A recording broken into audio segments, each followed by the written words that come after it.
ஒரு தலைவன் என்று சொல்லுகிற தருதலைக்கெல்லாம் நான் சமைத்து கொடுத்திருக்கிறேன். அந்த தலைவன் என்று சொல்லுகிறவனுக்கெல்லாம் சட்டை தைத்து கொடுத்திருக்கிறேன். என்னை அவன் பார்த்த பார்வை சமையல்காரன். அவர்களுக்கு கருப்பு களிச்சடையாக தெரியும், கருப்பு ஒரு சாதியாக தெரியும். தலைவர் இடுகிற கட்டளையை கண்காணிப்போடு வழிநடத்துவதற்கும் என்னை ஈடுபடுத்தியிருக்கிறேன். ஆனால் பசியால் வாடுகிற பச்சிலம் குழந்தைகளுக்காக பாலையும் பண்ணையும் கொடுத்த பன்முக தலைவனாக அப்பொழுதுதான் எனக்கு புரிந்தது தலைவர் விஜய். எத்தனையோ குழந்தைகளுக்கு, எத்தனையோ பள்ளி மாணவ மாணவிகளுக்கு, எத்தனையோ கல்லூரியில் படிக்கிற கஷ்டப்பட்டு படிக்கிற பிள்ளைகளுக்கு தன் தகப்பனாக நின்று, தாய்மாமனாக நின்று அவர்கள் கல்விக்கு உதவி செய்திருக்கிறார் என்கிற செய்தியை உள்வாங்குகிற போதுதான் எனக்கு யோசனை வந்தது. பெஞ்சோலையிலும் என் இனமானத்துடைய தேசிய தலைவன் இவ்வாறுதானே பிள்ளைகளை வளர்த்திருந்தார். கொள்கை வீசி கொள்ளையடிக்கிற கூட்டத்தை விரட்டியடிக்க வேண்டும் என்கிற தத்துவத்தோடு களமாட இருக்கிறேன். பொய்களையும் புரட்டுகளையும் பேசுமே ஓட்டுக்களை வாங்கி உயரத்தில் உட்கார்ந்து கொண்டு தமிழ்நாட்டை சுரண்டி கொடுக்கிற கூட்டத்தை விரட்டுவதற்கு என்னுடைய போர் முறையை கையாள இருக்கிறேன்.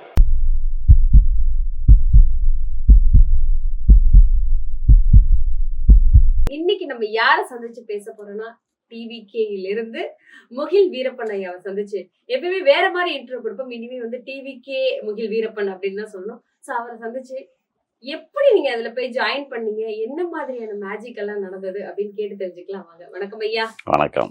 வந்துட்டு இத்தனை நாள் வந்துட்டு நீங்க ஒரு நிறைய விஷயங்கள் மக்களுக்கு சொல்வீங்க, நிறைய தெளிவான விளக்கங்கள் எடுத்து கொடுப்பீங்க. என்ன நடந்தது, என்ன நடக்க போகுது அப்படிங்கிற விஷயம் எல்லாம் வந்துட்டு ஒரு கேள்வி கேட்டோம்னா அதுக்கான பதில் வந்து தெளிவா கிடைக்கும். அதுவும் தெளிவான நம்மளோட பாட்டன் பூட்டன் காலத்துல பேசப்பட்ட தமிழ் மொழி அவ்வளவு தெளிவா கிடைக்கும்.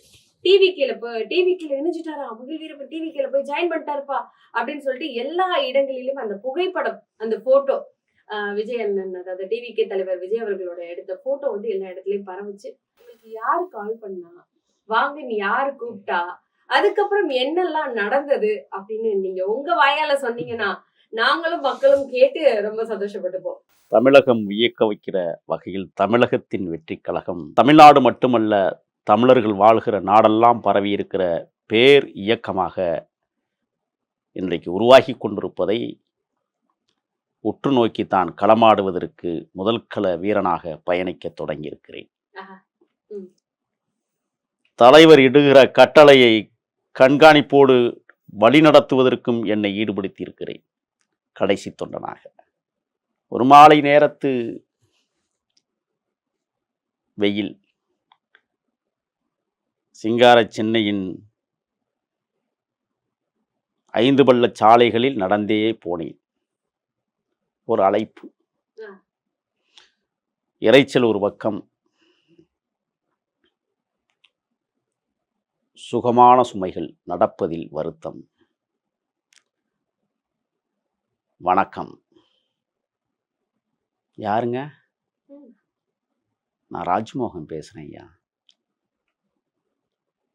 இளையவர்களே வணக்கம், எப்படி இருக்கிறீங்க? நல்லா இருக்கேண்ணா. உங்களை பார்க்கணும், உங்கள்கிட்ட பேசணும்னு ஆசைப்படுறேன். மகிழ்ச்சி, சந்திப்போம். வியர்வைகள் பனித்துளியாயின. சிங்கார சென்னையின் சாலைகளில் பள்ளங்கள் கிடப்பதையே பயமறியாது நடந்து சென்றேன். காதுகளில் ஒரு ரீங்காரம். எதற்காக ராஜ்மோகன் நம்மை அழைத்தார்? யார் அழைக்க சொல்லியிருப்பார்? பிறகுதான் தெரிந்தது, உலக தமிழர்களின் ஒப்பற்ற தலைவராக உருவாகி கொண்டிருக்கிற எமது மகத்தான தலைவன் விசைதான் ராஜ்மோகனை விட்டு முகிலை தூக்குங்கள் என்று சொல்லியிருப்பார் என்றே நான் கருதுகிறேன். மாலை பொழுதில் சிறிது நேரமே உரையாடல் கைபேசி வழியாக. பிறகு தொடர்ச்சியாக என்னுடைய இளவல் ராஜ்மோகன் அவர்களும் நானும் தொடர்ந்து பல கட்டங்களாக கைபேசி வழியாகவே பேசிக்கொண்டே இருந்தோம். அவர் கொள்கைகள் என்ன, கோட்பாடுகள் என்ன என்பதை என்னிடத்திலே பாடம் எடுக்க தொடங்கினார். சொன்னார், அண்ணா பால்பன் திட்டம் 33 ஆண்டுகளுக்கு முன்பே நமதனுடைய தலைவர் விஜய் அவர்கள் அறிமுகம் செய்திருக்கிற திட்டங்களில் புது வகையான திட்டம் பால்பன் திட்டம். ஆம், பச்சிளம் குழந்தைகளுக்கு பால் இல்லாத போது பாலையும் பண்ணையும் கொடுத்து பசியாற்றுகிற சூழலை உருவாக்கிய தலைவர் பின்னால் நீங்கள் வர வேண்டும் என்று என்னுடைய இளவல் ராஜ்மோகன் சொன்னபோது தொடக்கமே எனக்கு அதிர்ச்சியை கொடுத்தது. ஆம், அந்த பாலும் பண்ணும் இல்லாமல் தானே நாமும் பல நாட்களாக கிராமங்களிலும் சென்னையிலும் சுற்றித் திரிந்திருக்கிறோம். ஏன், களத்தில் போராடுகிற போது கூட ஆமைக்கறி தின்றவன் அல்ல, மான் ஊறுகாயை ருசித்தவன் அல்ல, வருகிற காலத்தில் யானை காய்ந்த கரியான வற்றலை திங்கக்கூடிய வலிமையானவன் அல்ல, இனிமேலும் வரும் நான் புலிக்குடலில் பொரித்து தின்றேன் என்பார்கள். அந்த மாதிரியெல்லாம் நான் போராட போகல. களத்தில் நாம் இந்த பண்ணிற்காக எத்தனையோ பசிகளை தாங்கியிருக்கிறோம். ஆனால் பசியால் வாடுகிற பச்சிலம் குழந்தைகளுக்காக பாலையும் பண்ணையும் கொடுத்த பன்முகத் தலைவனாக அப்பொழுதுதான் எனக்கு புரிந்தது தலைவர் விஜயை பற்றி. ஆகா, இன்னொன்றையும் சொன்னார். அண்ணா, கொரோனா காலங்களில் தலைவர் அவர்கள் 1.5 கோடி ரூபாயை நிதியாக கொடுத்த மாமனிதன் என்றார். அப்பொழுதுதான் நானும் யோசித்தேன், முல்லைக்கொடி வளர வேண்டும் என்பதற்காக தங்கத்தேரையே தானமாக்கிய பாரியின் நினைவுக்கு வந்தது. ஆம், பாரிதான் ஒரு செடியையே வளரவிட்டான். பிறப்புக்கும் எல்லா உயிருக்கும் வள்ளுவத்தின் தத்துவத்தை இந்த மண்ணிற்கு புதிதாக புத்துயிர் ஊட்டியிருக்கிற தலைவன். ஆகா, விஜய். என்னுடைய இளவல் ராஜ்மோகன் பல விடயங்களை என்னோடு பகிர்ந்திருக்கிறார். தலைவருடைய தொண்டுகள் மிதிவண்டியை கொடுக்கிறார்கள், சக்கரங்கள் நகலவில்லை. ஆனால் தலைவன் வைடூரியத்தில் தோடு கொடுத்து அழகு பார்த்தார். முதல் வகுப்பு பெற்ற மாணவனுக்கு மோதிரம் பார்த்து அழகு பார்த்தார். இப்படி ஒரு தலைவனை தமிழ்நாடு பெற்றெடுத்திருக்கிறது, கண்டெடுத்திருக்கிறது என்றால் நான் இருவரும் தலைவர்களோடு பயணித்தவன். ஒன்று வன்னிக்காடு, இன்னொன்று சந்தனக்காடு. ஆனால் நான் இப்பொழுது மக்கள் வெள்ளத்தில் பயணிக்கிற தலைவனாக பார்க்கிறேன், தமிழ்நாட்டின் தலைவனாக பார்க்கிறேன் விஜய். அவர் ஆற்றிய தொண்டுகள் 33 ஆண்டுகள் எண்ணற்றவை, எண்ணில் அடங்காவை. அவர் காட்டுகிற போது பிரமித்து போனேன். எத்தனையோ குழந்தைகளுக்கு, எத்தனையோ பள்ளி மாணவ மாணவிகளுக்கு, எத்தனையோ கல்லூரியில் படிக்கிற கஷ்டப்பட்டு படிக்கிற பிள்ளைகளுக்கு தன் தகப்பனாக நின்று, தாய்மாமனாக நின்று அவர்கள் கல்விக்கு உதவி செய்திருக்கிறார் என்கிற செய்தியை உள்வாங்குகிற போதுதான் எனக்கு யோசனை வந்தது. செஞ்சோலையிலும் எம் இனமானத்தினுடைய தேசிய தலைவன் இவ்வாறு தானே பிள்ளைகளை வளர்த்தெடுத்தான். அதுதான் எனக்கு நினைவுக்கு வந்தது. கண்ணீர் சொரிந்தது எனக்கு. இப்படி ஒரு தலைவனை நாம் கைப்பற்றி கொண்டால் மட்டும்தான் களத்தை வென்றாக முடியும் என்பதை கணக்கிட்டு பார்த்தேன். எத்தனையோ அவமானங்கள், எத்தனையோ புறக்கணிப்புகள், கேவலங்கள், இருட்டடிப்புகள் எல்லாம் சுமந்த இந்த மேனி இன்றும் கால்நடையாய் நடந்துதான் கடந்துதான் செல்கிறேன். நான் எளியவன். ஆட்டுக்குட்டியையும் மாட்டையும் பார்த்து கொள்ளுகிற வறுமையில் வாடுகிற என் தாயின் வயிற்றில் உருவானவன்.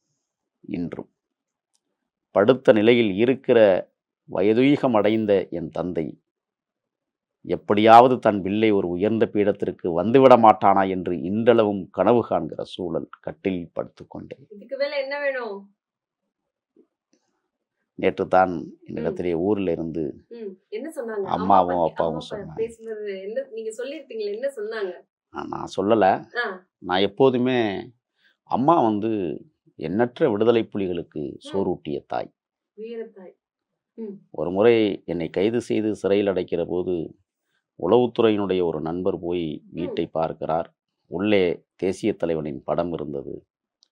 இப்படியெல்லாம் படம் ஓட்டிக்கிட்டு இருந்தால் உன் பிள்ளை தருதலையாக தான் தெரியும்னு சொன்னதுக்கு அம்மா உடனடியாக கூப்பிட்டு வெளியே போ, என் மூத்த பிள்ளையை நான் வணங்குகிறேன், யாரை பார்த்து என்ன சொல்கிறாய் என்று அந்த உளவுத்துறை அதிகாரியை வெளியே விரட்டிய வரலாறு.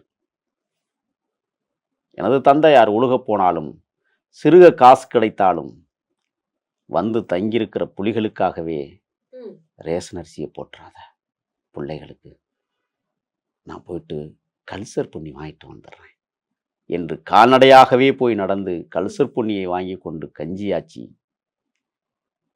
என் இனமானத்தினுடைய போராளிகளை வளர்த்த தந்தை. இன்று அவரது உடல்நிலை சற்று 79 அகவை. இதுவரை என் பெற்றோர்களுக்கு எதையும் செய்ததில்லை. அவர்கள் எதிர்பார்க்கிறார்கள், பிள்ளை ஏதாவது செய்ய மாட்டான், இருந்தால் தானே செய்வதற்கு.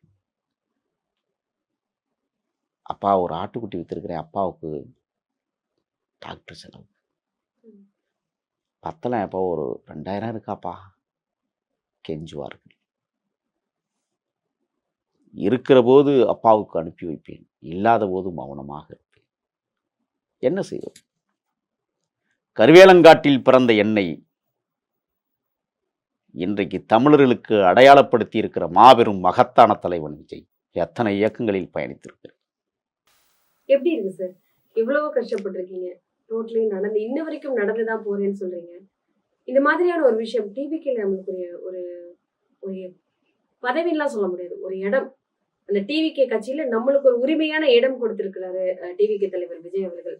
நம்மளை கூப்பிட்டு பேச வேண்டியதுக்கு என்ன அவசியம் இருக்கு அப்படிலாம் யோசிச்சிருக்கீங்களா? களமாடியவர்களுக்கு களம் இதுதான் என்பதை பறைசாற்றி இருக்கிறார் தலைவர். அரவணைத்திருக்கிறார், இணைக்கவில்லை. ஆரத்தழுவி கட்டி அணைத்திருக்கிறார். களமாடுவதற்கு இடம் இருக்கிறது, வாருங்கள் என்று அழைத்திருக்கிறார். அக்கிரமத்தையும் சூட்சுமத்தையும் அழிப்பதற்கான களத்தை அவர் என் கை நீட்டி சொல்லி இருக்கிறார். களத்தில், யுத்த களத்தில் நெஞ்சை நிமிர்த்தி முதல் கள வீரனாக களமாடப் போகிறேன். ஆகா, காடுகளில் களமாடியதை விட நாடுகளில் களமாடுவது மிக மிக கடினமானது, உணர்கிறேன்.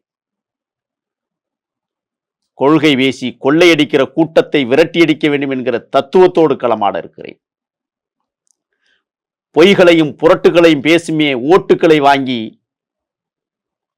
உயரத்தில் உட்கார்ந்து கொண்டு தமிழ்நாட்டை சுரண்டி கொடுக்கிற கூட்டத்தை விரட்டுவதற்கு என்னுடைய போர் முறையை கையாள இருக்கிறேன். அதிர்கிற தமிழ்நாடை விரைவில் பார்க்க இருக்கிறேன். வழி நிறைந்த வழிகள், சாதாரணமானதல்ல. சில தலைவர்களோடு நான் பயணித்திருக்கிறேன். அவர்களுக்கெல்லாம் விளம்பரம் தேடுவது என்னுடைய நோக்கம் அல்ல. புறக்கணித்த தலைவர்களை புறம்பாட மாட்டேன். வாழ்க. இப்போ இந்த ஒரு கேள்வி கேட்கணும்னு சொன்னேன் சார். திடீர்னு வந்துட்டு உங்களுக்கு டிவிக்கு இருந்து கால் வந்துச்சு. எத்தனையோ வருஷமா நீங்க கட்சிக்காகவும் வீரப்பன் ஐயாவை பத்தியும் நம் தேசிய தலைவர் அவர்களை பத்தியும் நிறைய இடங்கள்ல நிறைய காணொலியில உங்களுக்கு தெரிஞ்ச விஷயத்த, மக்களுக்கு தெரியாத விஷயத்த, ஏன்னா நீங்க அவங்களோட இருந்திருக்கீங்க, அவங்களோட வாழ்ந்திருக்கீங்க, உங்க அம்மா சோறு போட்டிருக்காங்க பிள்ளைகளுக்கு அப்படின்னு சொல்லும் போது வாப்பா வா, நம்ம கட்சியில நான் உனக்கு ஒரு இடம் தரேன், நீ நம்ம கட்சிக்காக பேசு, நம்ம கட்சிக்காக வேலை பாரு அப்படின்னு சொல்லிட்டு கடைசி உங்களை கைவிட்டிருக்காங்களா? என்னை யாரும் கட்சியில் அங்கீகரித்து யாரும் என்னை பயன்படுத்தவில்லை. அவனுடைய உதவிக்கு என்னை பயன்படுத்தி இருக்கிறார். யூஸ் பண்ணிருக்காங்க நிறைய நிறைய. நான் செட்டிநாட்டு சீமையில் இருந்து பிறந்து வந்தவன். நன்றாக சமைக்கக்கூடிய கலையை கற்றவன். சமையல்காரன் என்பதையே கேவலமாக பேசுகிற கூட்டமெல்லாம் இருக்கிறது. ஒரு தலைவன் என்று சொல்லுகிற தருதலைக்கெல்லாம் நான் சமைத்து கொடுத்திருக்கிறேன். அந்த தலைவன் என்று சொல்லுகிறவனுக்கெல்லாம் சட்டை தைத்து கொடுத்திருக்கிறேன். என்னை அவன் பார்த்த பார்வை சமையல்காரன். சமையல்காரன் பேசுகிறேன். மரியாதைக்குரிய அண்ணன் அவர்களே, மனிதர்களுக்கு சொல்லலாம், மனிதனைப் போல நடிப்பவர்களுக்கு என்ன சொல்வது? நீங்க சொல்ற அவர் கூட உங்களை கூப்பிடல, என்னை பயன்படுத்தி கொண்டார்கள். என்னுடைய திறமைகளை உள்வாங்கி கொண்டு வேண்டுமென்றே புறக்கணித்தார்கள். அப்ப மற்றவங்க சொல்ற மாதிரி தேவையானவரை வச்சிருப்பாங்க, தேவையில்லாததுக்கு அப்புறம் அனுப்பிச்சிருவாங்க அப்படிங்கிறது உண்மைதான். பணம் இருப்பவர்களை பக்கத்தில் வைத்துக் கொள்வார்கள், ஏழையை எள்ளி நகையாடுவார்கள், இல்லாதவர்களை இருட்டடிப்பே செய்வார்கள், கருப்பாக இருந்தால் காரி உமிழ்வார்கள். ஏன் கருப்பா இருந்தா காரி உமிழ்வார்கள்? அவர்கள்லாம் சிவப்பு போல நடிக்கிறார்கள். தமிழ்நாட்டுல எனக்கு தெரிஞ்சு முக்காவாசி பேர் வந்து கருப்பு தானே சார்? என் பேரும் கருப்பு தானே, வீரப்பனார் வைத்த பெயர். அவர்களுக்கு கருப்பு களிசடையாக தெரிகிறது, கருப்பு ஒரு சாதியாக தெரிகிறது. இப்ப புரியும்னு நினைக்கிறேன் உங்களுக்கு. கருப்பெல்லாம் ஒரு நம்ம அப்பத்தா நம்ம வீட்டுல இருக்க பெரியவங்க ஒரு வார்த்தை சொல்லுவாங்க, கருப்பெல்லாம் கட்டி கொழுப்பியா அப்படின்னு ஒரு வார்த்தை சொல்லுவாங்க. வைரம் கூட கருப்பு கலர்ல தான் இருக்கும். அதுக்கப்புறம் தான் அதுக்கு வந்துட்டு தட்டி தட்டி தேய்ச்சி தேய்ச்சி அதுக்கப்புறம் தான் ஒரு கலர் கொண்டுட்டு வருவாங்க அப்படின்னு சொல்லுவாங்க. என்னை பக்குவப்படுத்தி கொள்வதற்காக நான் நடத்திய போராட்டம், என்னை இழிவுபடுத்துகிறவர்களை கூட நான் கழிவாக நினைத்ததில்லை. இப்ப டிவிகள் இருக்கவங்களும் உங்களை கூப்பிட்டு பேசினாங்களா? எண்ணற்ற நண்பர்கள், தம்பிகள், அண்ணா வந்துட்டீங்க, அவ்வளவு சந்தோஷம். நூற்றுக்கணக்கான அழைப்புகள் நான் பேசி கொண்டிருக்கிற நேரத்தில் அடிச்சுக்கிட்டே இருக்கு. வந்துட்டே இருக்கு. வாழ்த்துக்கள் சொல்லுகிறார்கள். சரியான இடத்தை தேர்ந்தெடுத்திருக்கிறீங்கன்னு சொல்றாங்க. சரியான முடிவு என்று சொல்லுகிறார்கள். அண்ணா, உங்களுடைய வரலாறு, உங்களுடைய வாழ்க்கை தமிழக வெற்றி கழகம் பயன்படுத்த இருக்கிறது என்கிறார்கள். அண்ணா, நீங்க மாபெரும் தலைவனோட கரம் கோர்த்திருக்கிறீங்க, எங்கனா இருக்கிறீங்க உங்களை வந்து பார்க்கறதுக்கு அப்படின்னு கேட்குறாங்க. தம்பி, என்னை நீ பார்க்க வேண்டாம். பதவி வருகிற போது பணிவு வர வேண்டும் என்று நம் முன்னோர்கள் சொல்லியிருக்கிறார்கள். உன்னை தேடி நான் வருவேன், என்னை தேடி யாரும் வர வேண்டாம். நான் ஏழையின் பிள்ளை, எளிமையின் பிள்ளை, எனக்கு அதுதான் பிடிக்கும். கோபுரங்களில் நான் கூடு கட்ட விரும்பவில்லை, குடிசை வீட்டில் நான் கூடு கட்டி வாழ விரும்புகிறேன். நிச்சயமாக நான் சொல்லுகிறேன், தமிழக வெற்றிக் கழகம் என்பது அன்றாடங்காட்சிகளின் அரசியல் முகம், ஒடுக்கப்பட்டவர்களின் உயர்ந்த கோபுரம். விடுவேனா என்ன? வாருங்கள், மோதி பார்ப்போம். 2026 களம் காத்திருக்கிறது. கால்நடையாக வருகிறேன் உங்களை எதிர்கொள்வதற்கு. எங்களுக்கு யானைப்படை தேவையில்லை, ஆனால் யானையை படமாக வைத்திருக்கிறோம். எங்களுக்கு வெற்றி மலரை விட வாகை மலர் எங்களுக்கு வெற்றியை கொடுத்திருக்கிறது. ஈழ தாயகத்தில் எப்படி சிவப்பு மஞ்சளும் ஒரு தேசிய கொடியாக தலைவன் உருவாக்கி வைத்திருந்தானோ, அவன் புலியை பாய்ச்சலில் உருவாக்கி வைத்திருந்தானோ, இவ்வளவு ஆண்டு காலம் அந்த சிவப்பை மஞ்சளையும் நெஞ்சிலே ஏந்தி கொண்டு களமாடுவதற்கு இடம் தேடிக் கொண்டிருக்கிற நேரத்தில் அதே சிவப்பும் அதே மஞ்சளும்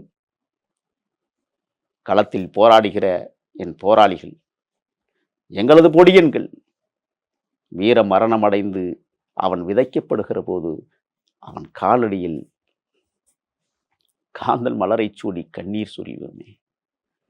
நீ மடியவில்லையடா, உன்கதை முடியவில்லையடா என்று அந்த இசை ஞானம் நமக்கு ஒலிக்குமே. மெய்மறந்து போய் உன் காலடியில் என் கண்ணீரை நாங்கள் காணிக்கையாக்கிய தருணத்தை நான் பார்க்கிறேன். அதே மஞ்சளும் சிவப்பும் கலந்த கொடியாம். அங்கே காந்தல் மலரை சூடினோம், இங்கே வாகை மலரை சூடுகிறோம். அங்கே புலி பாய்ச்சலில் இருந்தது, இங்கே யானை உங்களுக்கு மாலை போட அழகு பார்க்கிறது. இரண்டும் ஒரே கொடிதான். அது தமிழர்களின் பண்பாடுமை, தமிழர்களின் கூற்று, தமிழர்களின் லட்சியம். தமிழ்நாட்டில் என்றைக்கு தமிழக வெற்றி கொடி பறக்கிறதோ அன்றைக்கே தமிழீழ தாயகமும் வெற்றி பெறுகிற சூழலை உருவாக்கும் என்பதை நான் உறுதியாக சொல்லுகிறேன். நிறைய பேர் இப்ப தேசிய தலைவன் படத்தை போட்டுக்கொண்டு சங்கிகளாக மாறிக்கொண்டிருக்கிற தருணம். நான் பாரதிதாசனை என் பெரும்பாட்டன் என்கிறேன், ஆனால் பார்ப்பனர்களையே பெரும்பாட்டன் என்று பேசுகிறார் ஒருவர் என்றால் தமிழ்நாட்டின் தலைகுனிவை ஏற்படுத்தி இருக்கிறது மட்டுமல்ல, என் தலைவனையும் மான் ஊறுகாய் அடித்து கொடுத்தார் என்று மடமையாக்குவதற்கான வேலைகளை இந்த மடையர்கள் செய்து கொண்டிருக்கிறார்களா? பாருங்கள், எத்தனை ஆண்டு காலம் உங்களுக்காக காத்திருந்தேன். 13 ஆண்டுகள். நான் 2013 வெளியில வந்தேன். அதே 13 தொடங்குகிறேன். மோதி பார்ப்போம், களத்துல பார்ப்போம். யாருன்னு நம்ம அங்கீகரிப்பதற்கு முன்னால் மக்கள் அங்கீகரிக்க தொடங்குவார்கள். உன்னை மட்டும் சொல்லுகிறேன், தயவு செய்து என் தலைவனை ஆமைக்கறியும் மீன் ஊறுகாயும் யானை வற்றலும் புலிக்குடல் வறுவல் என்று நீங்கள் புகழ்வது எம் இயக்கத்தை காட்டி கொடுக்கிறீர்கள். அப்பவும் சொல்றோம், வாழ்க. ஏனென்றால் என் தலைவன் காட்டிய பாதையில் நான் ஏற்றுக்கொண்டிருக்கிற தலைவன் என்னை வழி நடத்துகிறார். விஜய் ஒரு சரித்திரம் எழுத தொடங்குகிறது, ஒரு வரலாறு வரைய தொடங்கி இருக்கிறது. மாபெரும் மக்கள் மன்றத்தில் என்னை நான் செதுக்கிக் கொள்வதற்காக தயாராகி கொண்டிருக்கிறேன். மக்களை விரைவில் சந்திப்பதற்காக களத்தையும் தளத்தையும் என் தலைவன் உருவாக்குகிற இடத்தில் நான் களமாட புறப்பட இருக்கிறேன். நிச்சயமாக ஒரு பெரிய மாற்றம். அது மட்டும் இல்லை, அம்மா சொன்னாங்க, போலீஸ் இனிமே நம்ம வீட்டுக்கு வராதுல்லப்பா, அப்பா சொன்னாங்க, பெரிய இடத்துல நீ உட்காந்துட்டா நான் செத்துருவேன்ப்பா. அதுக்காகத்தான் என் உசுறு ஊசல் அடக்கிட்டு இருக்குன்னு சொன்னாரு. நான் சொன்னேன், அந்த பெரிய இடம் வேண்டாம். உங்கள் உயிர் எனக்கு முக்கியம். ஆனாலும் ஒரு பெரும் தலைவனை கைப்பிடிச்சிட்டேன். கவலைப்படாம இருங்க கொஞ்ச காலம். நான் உங்களோடு இறுதி காலத்திலாவது ஒண்ணாக இருக்க ஆசைப்படுகிறேன். ஏன்னா, 17 வயசுல என் பெற்றோர்களை விட்டு வெளியேறியவன். கண்டிப்பா. நன்றி சார். நன்றி.